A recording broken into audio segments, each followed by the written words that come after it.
আবু হুরায়রা রাদিয়াল্লাহু তাআলা আনহু থেকে বর্ণিত, রাসূলুল্লাহ সাল্লাল্লাহু আলাইহি ওয়াসাল্লাম বলেছেন যে, হে সাহাবীরা, তোমরা তোমাদের ঈমানকে নবায়ন করো।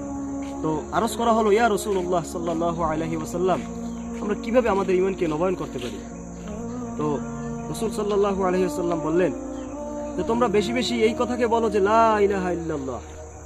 কারণ বেশি বেশি লা ইলাহা ইল্লাল্লাহ যদি বলি, তো এর অর্থ হচ্ছে যে লা ইলাহা ইল্লাল্লাহ মানে আল্লাহ ছাড়া কোনো মাবুদ নাই, আল্লাহ এক অদ্বিতীয়। তো এই এক অদ্বিতীয় এই কথাকে যদি আমরা বেশি বেশি বলি, তখনই তো আমাদের ঈমান নবায়ন হবে। কারণ ঈমানের মূল বিষয় তো হচ্ছে লা ইলাহা ইল্লাল্লাহ।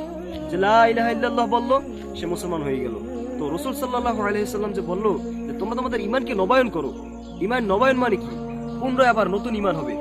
তো আমরা যে কথাবার্তা বলতেছি, কথাবার্তা, কার্যক্রম, চলাফেরা, ওঠা বসা, মানে এক্ষেত্রে আমাদের ঈমান মানে যায় যায় অবস্থা থাকেই না, কথার দ্বারা কাজের দ্বারা ঈমান থাকেই না।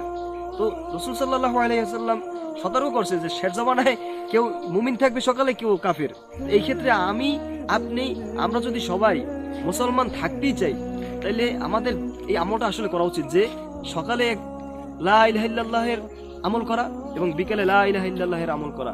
তো বেশি বেশি যদি আমরা লা ইলাহা ইল্লাল্লাহের আমল করতে পারি, তো এর দ্বারা তো আমরা সাক্ষ্যই দিলাম যে আল্লাহ তাআলা ছাড়া আর কোনো মাবুদ নাই, মুহাম্মদুর রাসূলুল্লাহ সাল্লাল্লাহু আলাইহি ওয়াসাল্লাম আল্লাহ তাআলার রাসূল।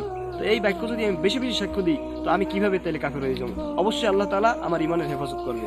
তো এটা আমার আসলে আপনাদের কাছে রিকোয়েস্ট, অনুরোধ, যে যে ব্যক্তি যার ঈমান নিয়ে কবরে যেতে পারবে সে আসলে কামিয়াব, আর যে তার ঈমান নিয়ে কবরে যাইতে পারবে না, যে শিরক অবস্থায় চলে যাবে, বেঈমান অবস্থায় কবরে চলে যাবে, সে তো আসলে জাহান্নামে প্রবেশ করবে। তো আমরা তো সবাই জান্নাতে চাইতে চাই, এই কারণে নিজেকে অবশ্যই মুসলমান বানাইয়া, মুসলমান হইয়া এরপর কবরে যেতে হবে। কারণ আল্লাহ তাআলা বলছে যে ইয়া আইয়ুহাল্লাযীনা আমানুত্তাকুল্লাহা হাক্কা তুকাতিহি ওয়া লা তামুতুন্না ইল্লা ওয়া আনতুম মুসলিমুন।